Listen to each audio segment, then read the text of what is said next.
Hello les gars, j'espère que vous allez bien. Un peu surpris de voir Sid?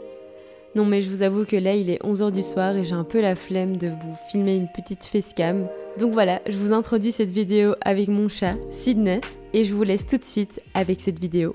Pour les paysages, je commence toujours par faire un petit croquis au crayon d'abord. Ça me permet de définir les différentes parties et de savoir par où je vais commencer à peindre. Ici, je vais faire un paysage assez simple avec la mer, une petite colline et le ciel. Pour éviter que le crayon ne se voit trop, je vais l'effacer un tout petit peu avec ma gomme. Je vais commencer par peindre mon ciel avec mes petits nuages. Pour ça, je vais humidifier toute la partie du ciel. C'est vraiment super important d'avoir la bonne quantité d'eau. Pas trop, mais pas trop peu non plus. Je viens ensuite ajouter ma première couleur. Ici, ça va être du orange. Et ensuite, je continue avec du rose. Pour éviter les taches dans le ciel, il faut vraiment que votre pinceau ne soit pas trop gorgé d'eau. J'ajoute ensuite du jaune. Et avec un pinceau bien sec, je fais en sorte que toutes les couleurs se soient bien mélangées les unes avec les autres.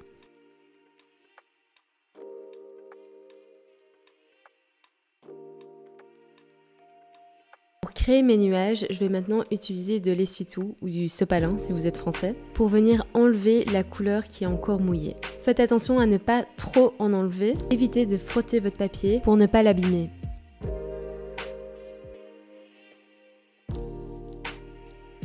Il va falloir travailler assez rapidement parce qu'on a envie que le ciel reste un tout petit peu humide.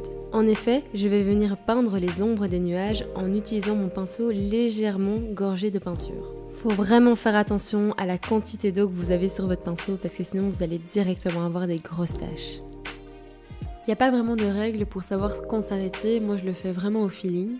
Mais comme dit précédemment, je sais que je me répète, mais c'est super important, évitez de mettre trop d'eau. Si vous êtes débutant et que vous avez un peu de mal à contrôler votre eau, c'est pas grave, c'est normal, ça va venir avec la pratique. Ce que je vous conseille pour cet exercice, c'est vraiment d'essuyer un petit peu trop votre pinceau que pas assez. Ensuite, je vais m'attaquer à ma plage. J'ai fait en sorte que celle-ci ne touche pas trop le ciel, et aux endroits où les deux se touchent, faire en sorte que le ciel soit bien sec.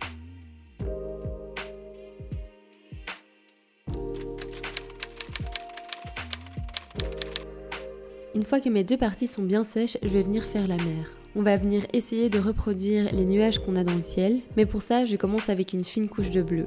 Vraiment pas besoin que ce soit parfait, faut juste que ce soit bien mouillé et qu'il y ait des reflets de bleu. De nouveau, il va falloir travailler assez rapidement pour éviter que la première couche ne sèche. Je vais essayer d'utiliser les mêmes couleurs que celles que j'ai utilisées pour mon ciel, en commençant par le jaune et en rajoutant ensuite quelques touches de rose. On va vraiment essayer de refaire le ciel qu'on a fait au préalable, mais en veillant à bien laisser du bleu pour qu'on puisse comprendre que c'est la mer.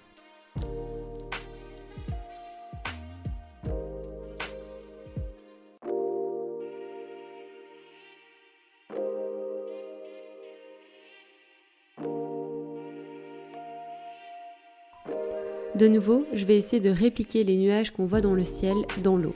Pour ça, j'utilise de nouveau un petit essuie. Vous n'êtes pas obligé de faire exactement les mêmes nuages, mais essayez de faire en sorte qu'ils reflètent un peu ce qui se passe au-dessus. De nouveau, il va falloir travailler assez vite pour pouvoir faire les ombres.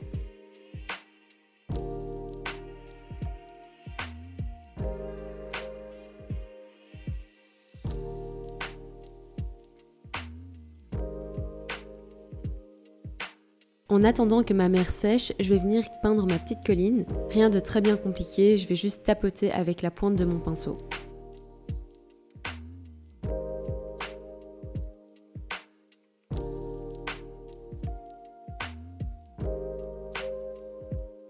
Pour venir rajouter des nuances dans ma petite colline, je vais venir utiliser de la couleur un petit peu moins diluée et je laisse juste l'aquarelle faire sa magie.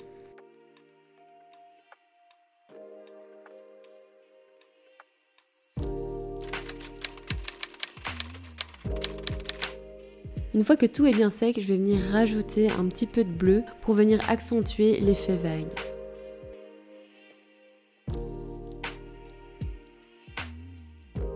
Je viens aussi rajouter quelques nuances sur mon sable en utilisant un brun un petit peu plus foncé.